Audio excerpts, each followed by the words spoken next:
Welcome to Civics and Coffee, a history podcast, the show all about United States history, delivered to you in the time it takes to enjoy your morning cup of coffee. I'm your host, Alicia, a historian trained in United States history with a passion for telling both the known and unknown parts of America's past. So grab your coffee and get ready for some bite-sized history. Hey everyone, I am back again with another fantastic interview, this time highlighting the work of Dr. Marion Orr and his latest book, House of Diggs, which explores the life and impact of former Congressman Charles Diggs Jr. Dr. Orr earned his PhD in Government and Politics from the University of Maryland, College Park, and is the author of several books. I hope you all enjoy the conversation. Hey everyone, joining me today is Dr. Marion Orr. He is a political scientist and the inaugural Frederick Lippitt Professor of Public Policy at Brown University. He specializes in urban politics, race and ethnic politics, and African American politics. He is the author and editor of 8 books, and his latest book, House of Diggs, The Rise and Fall of America's Most Consequential Black Congressman Charles C. Diggs Jr., is the first biography of Michigan's first Black member of the U.S. House of Representatives and will be the focus of our conversation today. Welcome, Dr. Orr. Oh, thank you so much for having me, Alicia. Happy to be here. Thanks for inviting me on. Thank you. Let's dive right on in. Let's ask the easy question. What prompted your research into Congressman Charles Diggs? Well, what prompted it is I knew and was aware of Congressman Diggs for a long time. I did my undergraduate degree in political science at a small historically Black college called Savannah State College. It's back in my hometown of Savannah, Georgia. And as an undergraduate student at age 18, I learned about Diggs' contribution. I had a professor down there at Savannah State. His name was Haynes Walton. Haynes, like the T-shirt maker Haynes, and Professor Walton. And when Professor Walton taught his political science courses, Diggs often came up. And so early on, I had a sense that Congressman Diggs was a substantial American leader. I went on to get my master's degree at Atlanta University and my PhD at the University of Maryland, and I learned still more about Congressman Diggs while in graduate school. And so I discovered that there was no book on Diggs. And then later on, Alicia, I discovered that he left his congressional papers at Howard University. And so once I discovered that Diggs had left his documents, his papers, personal papers, congressional papers, business papers at Howard University in Washington, D.C., I decided to explore and began looking into his life and career. Yes. Yeah. And this book is really the first comprehensive biography of Congressman Diggs, as you mentioned, and you start, in his early years and growing up. So how did Diggs's father influence his early understanding of politics and how to best effectuate change? Yes, well, Diggs' father and his father was Charles Sr., and his mother was Mamie Diggs. Um, they were part of the huge exodus of Black Americans from the Deep South. And the father was from Mississippi, and his mother was from Tennessee. And they moved from the South to Detroit right before the First World War. So Diggs is a product of what we now call the Great Migration. And so his parents would move to Detroit. They had one child, Charles Diggs Jr., and the parents would form, Alicia, what became a very prosperous funeral home, mortuary business. And in fact, the mortuary business in Detroit was called House of Diggs. And that's why I have the title of the book there. So the House of Diggs Funeral Home dominated Black Detroit's funeral market for about 30 or 40 years. If you were a Black American and you died in Detroit, you were likely to be buried by the House of Diggs. So it became a very prosperous business. And the father, Charles Diggs Sr., will parlay the success of the funeral home into electoral politics and would run for public office.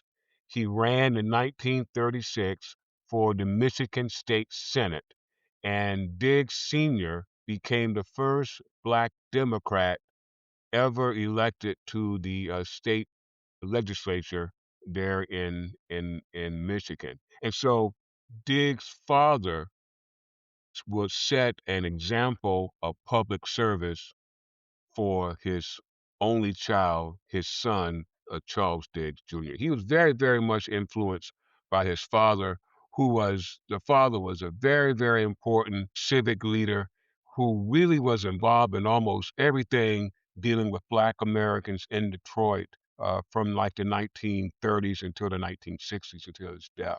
And he would have a big impact on his son, Charles Diggs Jr. Definitely. Big shadow, it seemed like throughout the book. Yeah. In fact, Alicia, I should say, Charles Diggs Jr. will eventually win uh, his father's old state Senate seat, which became his first, Charles Diggs Jr.'s first elected position, was in the Michigan State Senate, the same seat that his father held for a number of years. Yeah.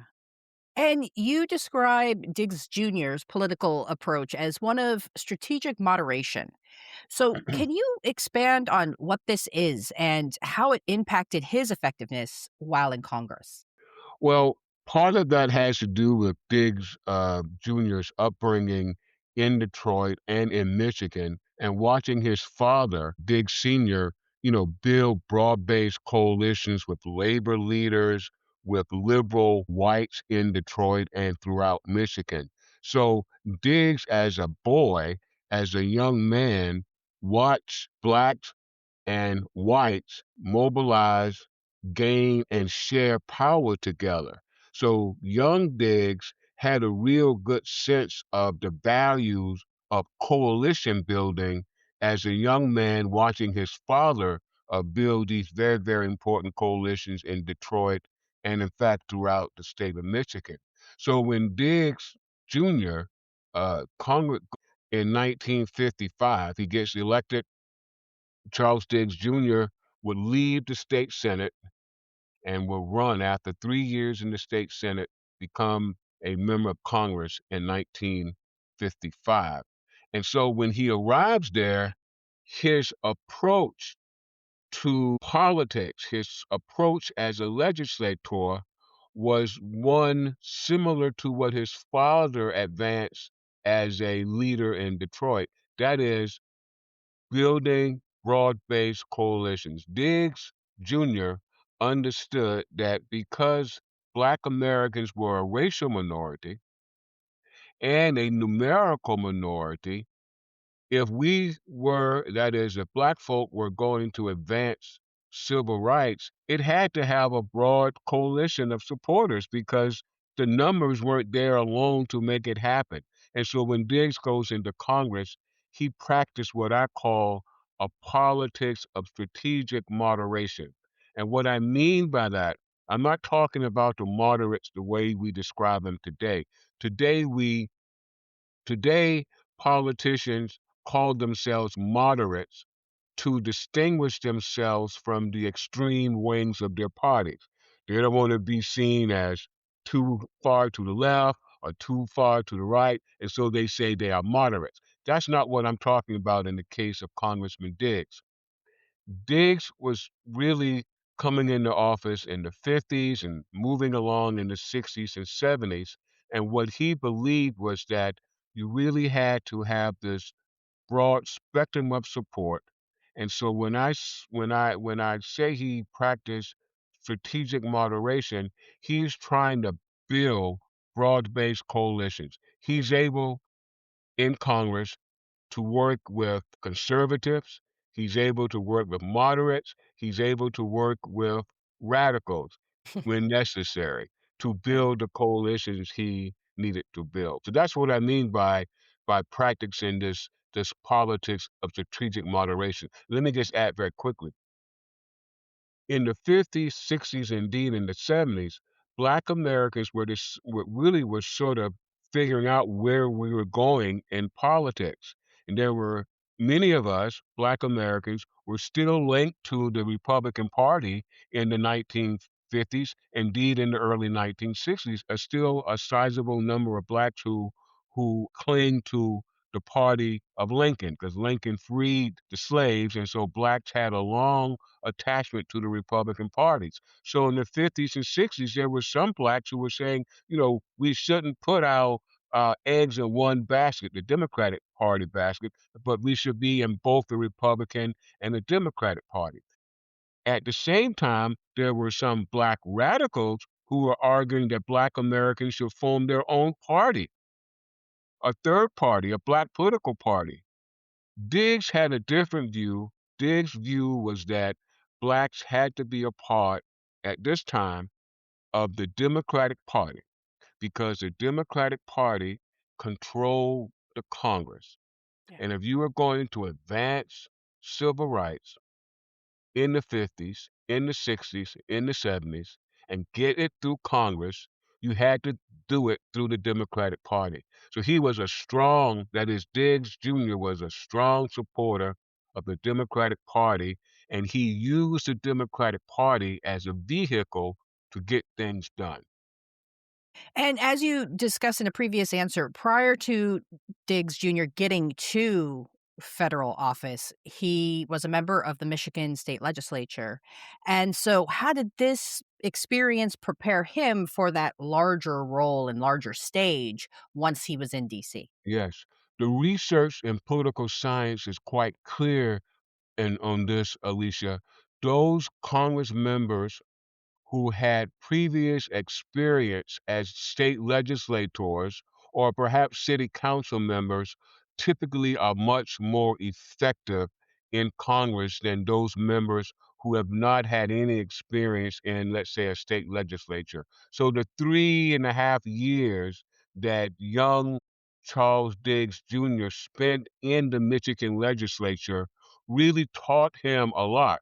And one of the things that taught him in particular was the role of the legislature as an overseer or overseeing the executive branch. So Diggs believed firmly in the oversight authority of Congress. So he would come to Congress understanding that part of his authority as a member of Congress was to oversee what's happening in the executive branch. And so that oversight authority he would use uh, from the beginning and throughout his career. And he picked that up and he learned about the legislature's oversight authority, having spent, a few years in the state senate. So yes, his time in the state senate really, taught him how to be a member of Congress, if you will. Yeah, yeah. And pretty early on in his tenure, there was the murder of Emmett Till. And can you talk a bit about the congressman's decision to attend the murder trial of Emmett Till and how his presence influenced events? Yes. Well, yes, it's a very, very significant event in the life of Charles Diggs Jr. Congressman Diggs was sworn into office in January of 1955. He had just got elected in 1954. And a few months after being sworn in the summer of 1955, a 14-year-old boy from Chicago, Illinois, went to visit his relatives in Mississippi, in the Delta section of Mississippi. And Emmett Till, the 14-year-old black boy, would go down to Mississippi to visit his relatives, and he was murdered. He was lynched. His body was found in the Tallahatchie River down the Mississippi.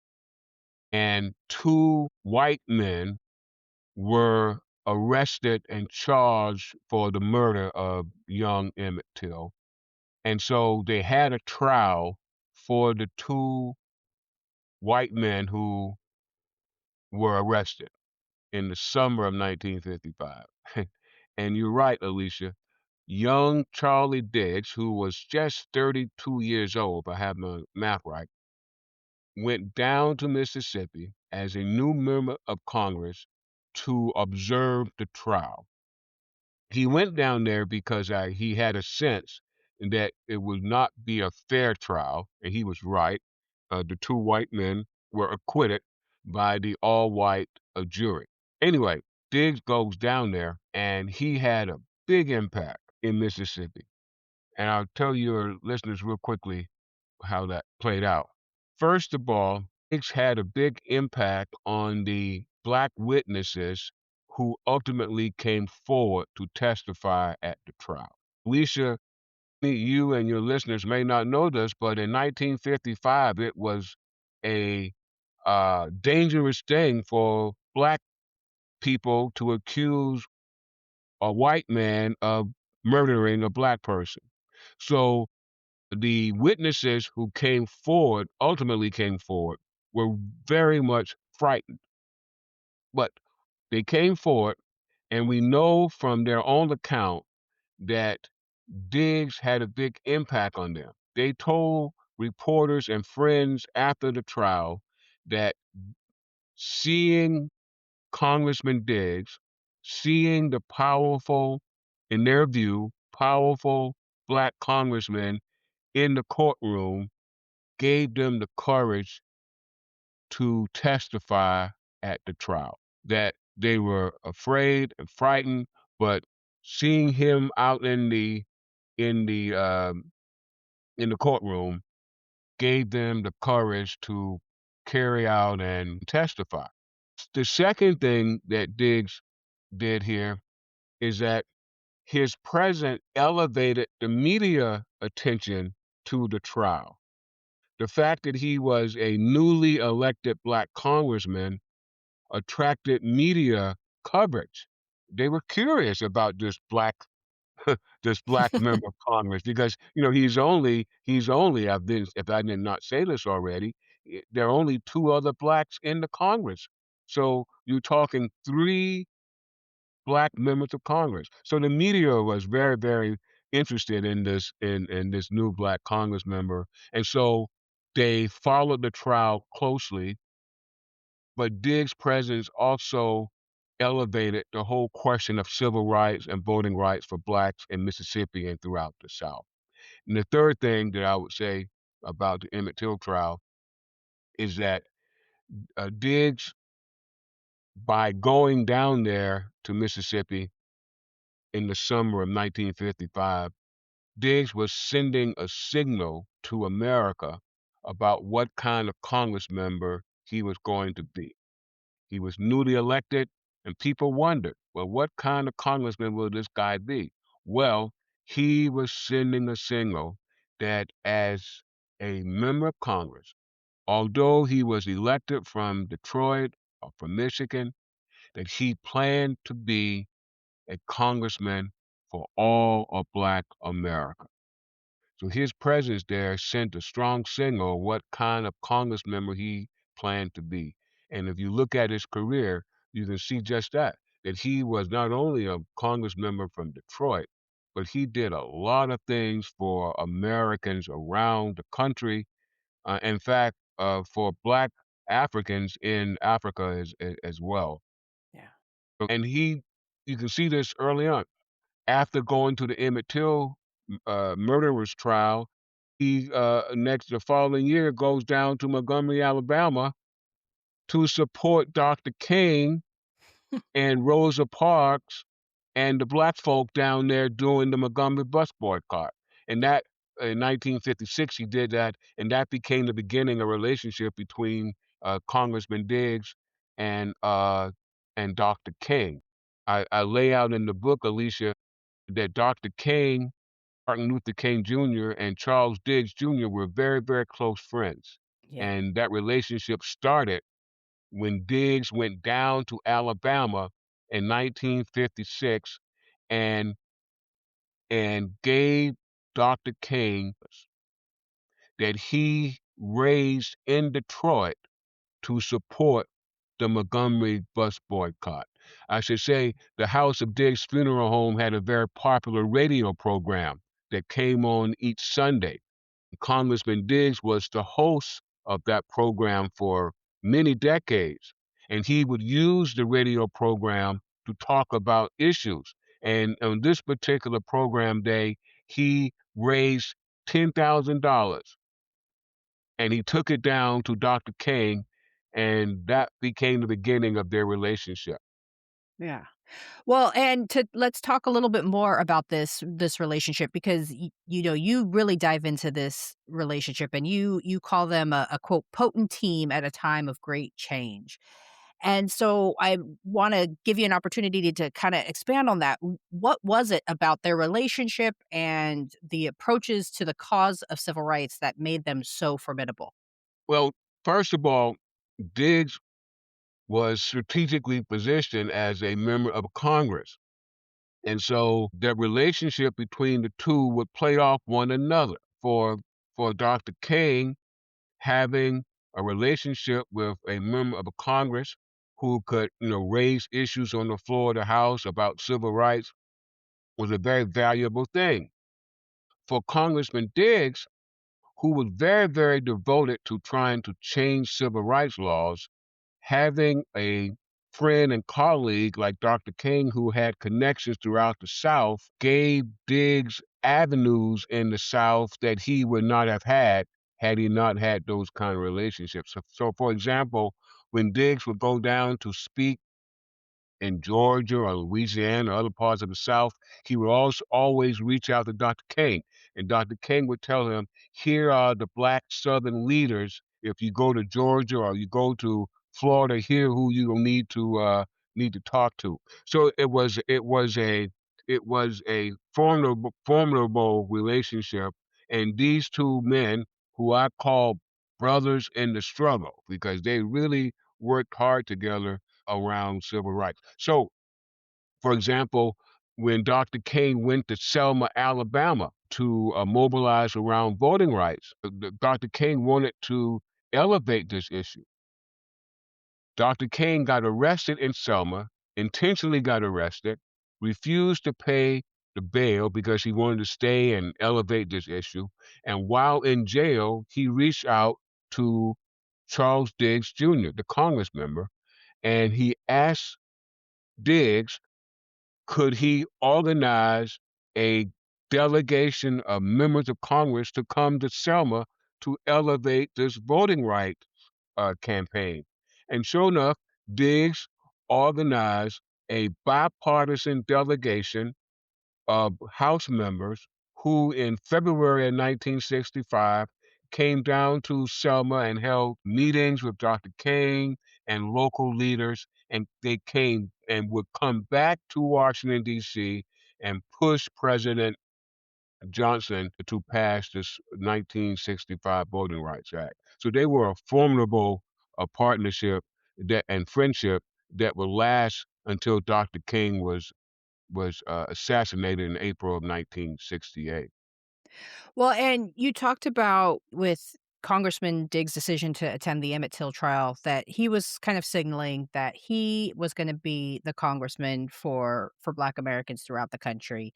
And specifically, he kind of acted as a sort of conduit for Black servicemen looking for fair treatment. Can you talk about how he used his position in Congress to seek relief for men serving in the armed forces? Yes, Diggs was a veteran of World War II, so he served in the Second World War. He was stationed down in Alabama for the most part. That experience in Alabama really shaped young Diggs. Remind you, he grew up in Detroit, so going down to Alabama and experiencing Jim Crow firsthand was something that would really impact Diggs. And once he got into Congress, he had a good sense of what Black military men were facing as members of the military. In 1948, President Truman desegregated the U.S. military. When Diggs arrived in Congress in 1955, he began to receive hundreds and hundreds of letters from Black servicemen about discrimination throughout the military in terms of living conditions, in terms of promotions and assignments.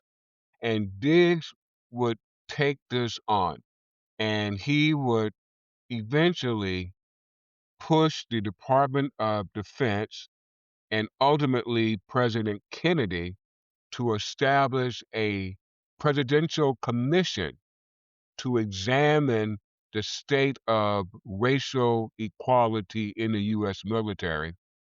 And the commission, which was called the Gazelle Commission, named after its chairman, would eventually release a report that adopted many of the ideas that Diggs had been advocating for so many years as a member of Congress. For example, Diggs was very much concerned with not only discrimination on the base and with assignments. Diggs was especially concerned with what's called off-base discrimination. The fact that Black service members could not, go to the bowling alley or theaters that were in proximity to the military installations. And Diggs argued for years that he thought this really hurt the morale of Black soldiers. For example, the Black and white soldiers will be working together on a military installation, and let's say they want to go out to have a beer or go play bowling. They couldn't do it because the local establishments wouldn't allow it. So, to make a long story short, the commission that President Kennedy established, that Diggs pushed to establish, would ultimately put in place regulations that prohibited private businesses and indeed rental units from discriminating against U.S. military personnel. What I'm saying is that the U.S. military service said to the bowling alley owners, the restaurant owners near around the military installations that unless you open up your restaurant to all the military men, we are not going to let any of those military men come to your establishment. And that happened before the 1964 Civil Rights Act and before the 1968 Fair Housing Act. And you talked briefly earlier about, there was conversations about maybe creating the Black political party. And, that didn't necessarily come to fruition, but Congressman Diggs did have kind of a pivotal role in the development of the Congressional Black Caucus, which had its own areas of influence. So can you share his role and how that developed? Yes, the Congressional Black Caucus was founded in 1971, and it's still around today. Today, there's some 62 Black members of Congress who comprise the Congressional Black Caucus. Diggs was the founder of the Congressional Black Caucus. By 1969, the number of Blacks in Congress have expanded from the three that Diggs sort of encountered when he arrived to now 13 members. Black members. And Diggs, early on, thought it was necessary for the Black members to coalesce together, to talk to one another, to form a group. And so in 1969, Diggs had the idea of bringing the Black members together, and he did. He brought them together under the group called the Democratic Select Committee. And the Democratic Select Committee would meet largely informally. They would meet in Diggs' office. They would meet with the Speaker of the House and other major Democratic leaders to push for causes in their particular districts. And you see, their districts were similar in terms of the kinds of challenges and needs. And so Diggs brought them together to form the Democratic Select Committee. That was in 1969. And in 1971, the Democratic Select Committee became the Congressional Black Caucus. And one of the first things that the Congressional Black Caucus did was to boycott President Nixon's State of the Union address in 1971.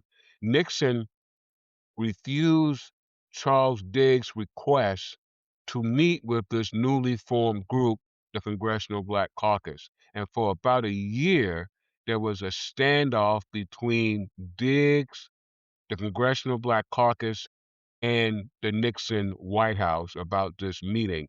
They will ultimately have a meeting in March of 72, I believe it is, and they will lay out, that is, Congressional Black Caucus, their concerns and specific recommendations for the Nixon administration to address around public policy issues. The meeting with Nixon and the boycott would elevate the Congressional Black Caucus to perhaps the highest, most important Black organization in the country at the time. Yeah. Well, and then just the following year, there's a Black National Convention in 1972. And so, can you tell us about the growing political influence of Black Americans of that time and how that's kind of demonstrated through this national convention? Yes. In 1972, there was a presidential election, and this would be really the first election where you could really demonstrate the full impact of the Black vote. The 1965 Voting Rights Act was now perhaps having its full impact by the early 70s. And so Black leaders were trying to strategize in the early 70s about how best to utilize this new political force called the Black vote. And as I said earlier, there were some Black radicals, some Black militants who believed that the Black vote should be organized around supporting an independent Black political party. There were people like Amira Baraka, who at the time in the early 70s was a leading Black nationalist, and Baraka and others were pushing for a independent Black political party. Well, they weren't able to do that, but they were continuing pushing about, can there be a strategy for Black America moving forward, given now the results of the 1965 Voting Rights Act. And so in 1972, Black leadership would come together in Gary, Indiana, and have a meeting which became known as the National Black Political Convention. And Diggs was one of three of the co-chairs of the convention. In fact, he worked closely with Amira Baraka, who was one of the other co-chairs, a Black militant, and Richard Hatcher, who was the mayor of Gary, Indiana. And so for 2 days in 1972, the spring of 1972, some 8,000 Black Americans, Black leaders, local, state officials came together to try to develop a Black agenda for the 1970s and moving forward. And Diggs played a very, very important role at the convention as one of the co-chairs. Now, Diggs was very strategic in this regard. Diggs, again, firmly believed that the best route for Black Americans to achieve their goals politically would be through the Democratic Party. And so what happened is, coming out of that Gary convention, many of the Black militants of the time, which included Jesse Jackson, for example, many of those folk who attended the Gary Convention came out of the convention motivated to run for public office and to support the Democratic Party. So the outcome of the Gary Convention was in line with Diggs' view Yeah. that the best place for Black Americans at the time were to be a part of the Democratic Party. the Democratic Party by the 1970s had distinguished itself from the Republican Party as relates to civil rights. Yeah. And so Diggs felt very good about the outcome of the Gary Convention because it led people like Jesse Jackson, Bobby Seals, who was the leader of the Black Panthers, came to the convention. He left the convention and ran for mayor of Oakland as a Democrat. So the convention was a very, very important event for Black American politics, and Diggs was a central key player at the convention. I'm gonna just add real quickly, the convention may not have happened had it not been for Diggs, Yeah. because the Congressional Black Caucus members were divided about the convention. They were divided about working with Black radicals like Amira Baraka. But Diggs brought them along. He really believed that the CBC and the Black members of Congress should participate at the Gary Convention. And I would surmise, had Diggs not been the chair, it is possible that that Gary Convention may not have taken place, because you really could not have a Black political convention, a legitimate one, without the involvement of the 13 Black members of Congress. I mean, what kind of convention could you have if you didn't have, seriously, because they had just gotten attention from being the boycott of the Nixon State of the Union and having this White House meeting with Nixon. So the Congressional Black Caucus, by the time of the convention, the Gary Convention, really represented Black politics. And so Diggs understood that the Black radicals could not go forward without the support of the Congressional Black Caucus. And expanding our scope a little bit, you had mentioned this in a previous answer as well, but there was it during Congressman Diggs's tenure a deeper relationship between the United States and Africa. And so how was US relations with Africa both the greatest accomplishment and greatest challenge of Congressman Diggs' career? Yeah. Well, Diggs in 1959 became the first Black American to serve on the House Foreign Affairs Committee. And from his position on that committee, Diggs got very, very involved in U.S. Africa policy.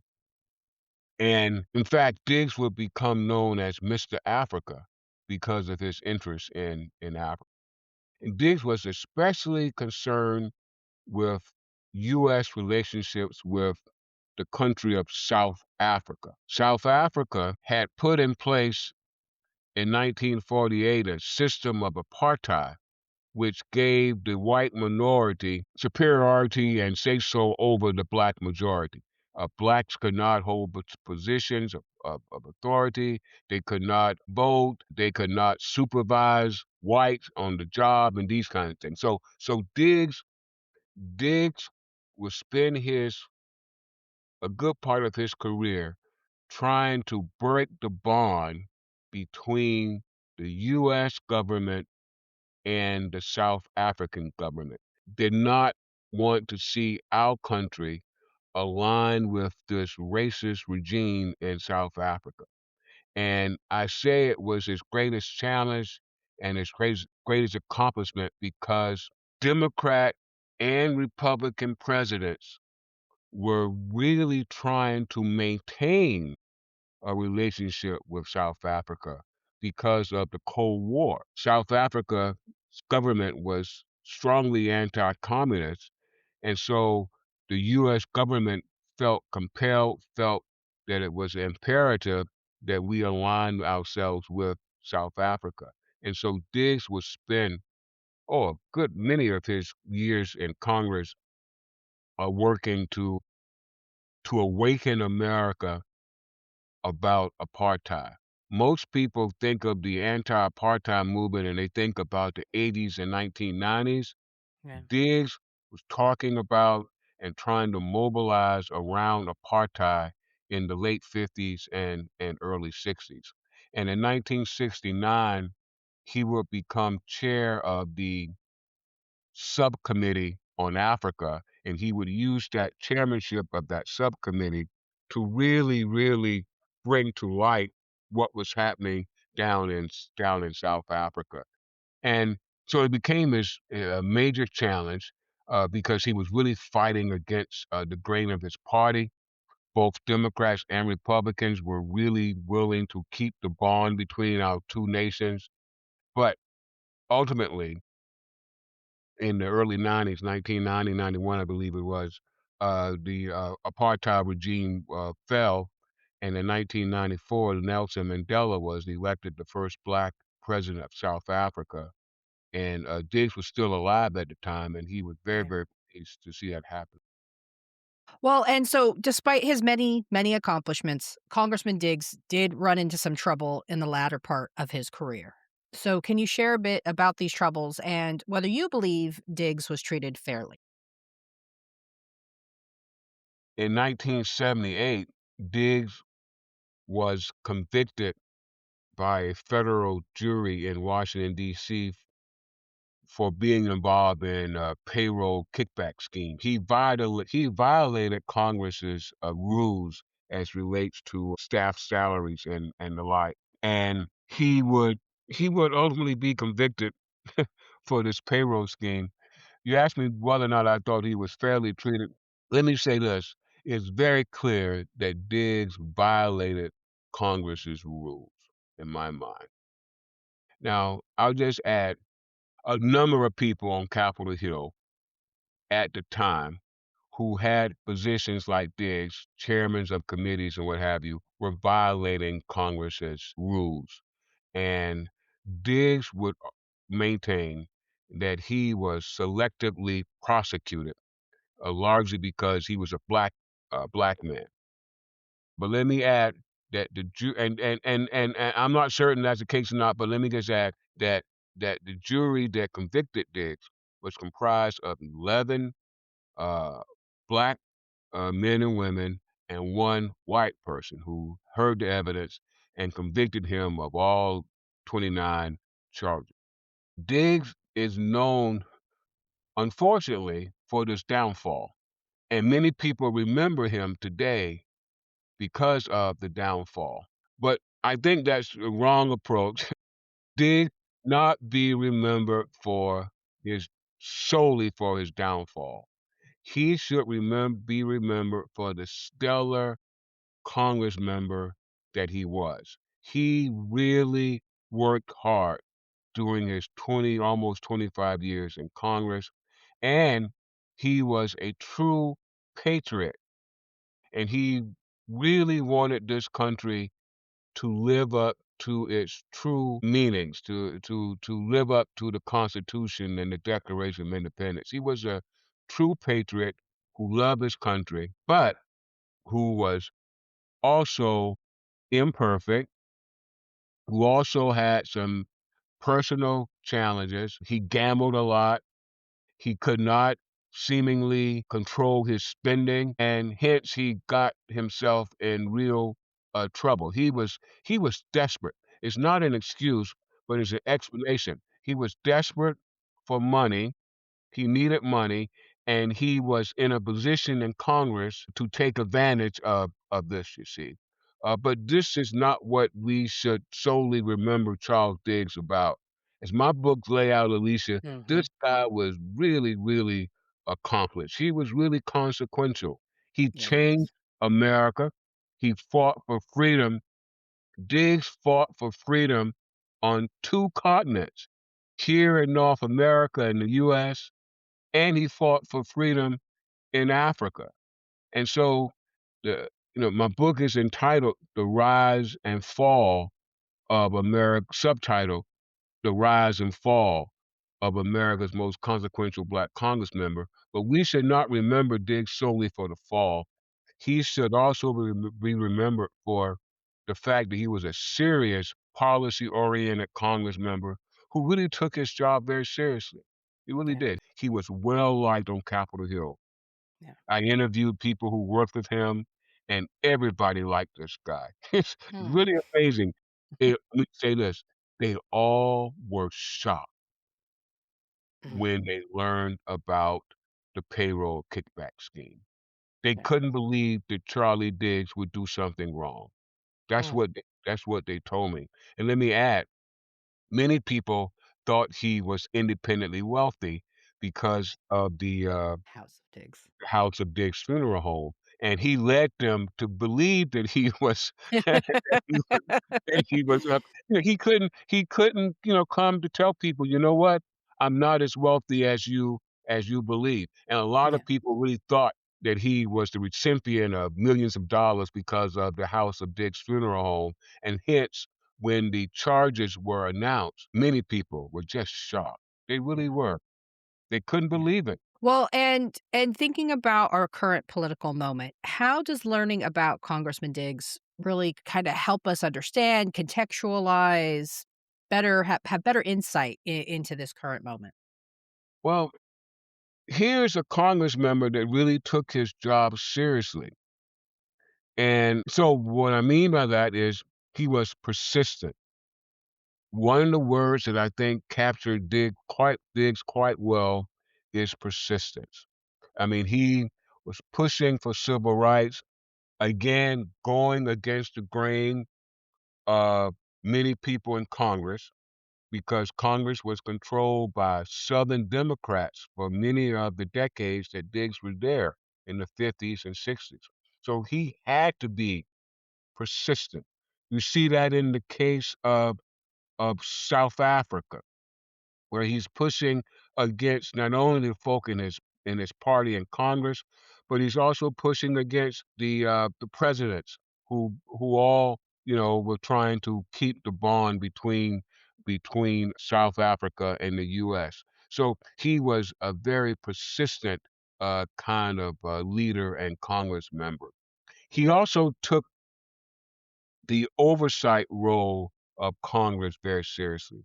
Diggs would be very, very bothered if he were to look at Congress today.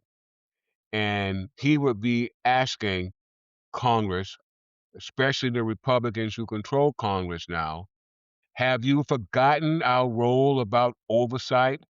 So he would really be pushing for Congress to do its role to oversee what the Trump administration is doing. He would also be pushing the Congressional Black Caucus to hold hearings about what's happening around our country on cost of living and Mhm. the use of the military in our cities. He would probably say, there are some 62 caucus members. They should be spread out, holding hearings and elevating what's going on around the country. He took his job seriously, and he would be disappointed at what Congress is doing now. The founding fathers, the framers of the Constitution, established Congress as an institution for compromise and bargaining. The founding fathers assumed that there would be bargaining and compromise going on in Congress. You don't see that happening today. And Diggs would be asking, where is the bargaining? Where is the compromise? Let's get to work. That's the kind of Congress member he was, and that's what I think he would be pushing. Let me very also add that Diggs also believed firmly that you had to have external pressure on the Congress. This is why he was so adamant in forming the Trans-Africa group that I outlined in the book. Trans-Africa became America's leading anti-apartheid organization, and Trans-Africa was Diggs' vision and idea. Trans-Africa mobilized Americans around the country to protest our relationship with South Africa. So Diggs today would be urging, urging grassroots leaders in Detroit, in Atlanta, in Seattle, in Chicago to mobilize their constituency to push Congress to do things differently. He believed He believed in the institutional Congress, but he also believed you had to have external pressure pushing that institution to do what's right. And he would be urging grassroots leaders today to be doing just that. Well said. And before I let you go, what do you hope readers take away from this book? I hope readers take away that courage and representation matter. Diggs was a courageous leader. He risked his life going down to Mississippi. He risked his life working closely with Dr. King. In fact, he escaped, that is, Diggs escaped being killed in Mississippi himself. So what I want people to take away is here was a courageous leader. And the other thing I would say is that representation matters. Having a voice in the Congress, like Charles Diggs, coming representing a largely black district, bringing in issues that others seemingly ignore. Diggs would become like the first voice talking about South Africa and apartheid. You see, so he was courageous, and the fact that his presence in Congress really made made a difference. He brought up issues that other people weren't really addressing. We didn't talk about, the airport discrimination that was taking place in the airline industry in the 50s and 60s. He, other Congress members then seemingly didn't realize the fact that there weren't any black pilots or black flight attendants flying on Delta or the TWA. But Diggs comes to Congress and he realized right away that, oh, I don't see any black flight attendants. I don't see any black pilots. I don't see any black engineers. And he knew, because he was a Tuskegee Airman, he knew that blacks could fly airplanes. So I say representation matters because here's a black man who recognizes this, you see. So I want people to take away that here was a courageous leader whose representation in Congress really matter and impact. Well, I think that's a perfect place to end the conversation. And for all the listeners out there, definitely consider adding The House of Diggs to your reading list. It is a comprehensive and illuminating exploration of one of the most important political figures of the 20th century. And it's a book you will not want to put down. I blew through it in just a matter of days. It's very accessible. So definitely consider adding it. Thank you again, Dr. Orr. Oh, thank you, Alicia, for having me on. I appreciate it. Thanks a lot. Thank you.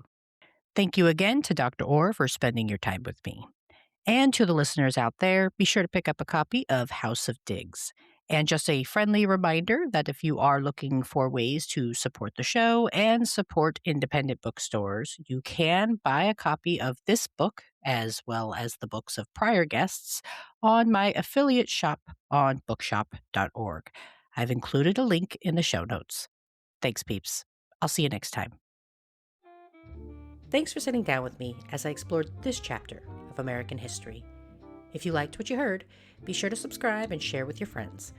I look forward to our next cup of coffee together.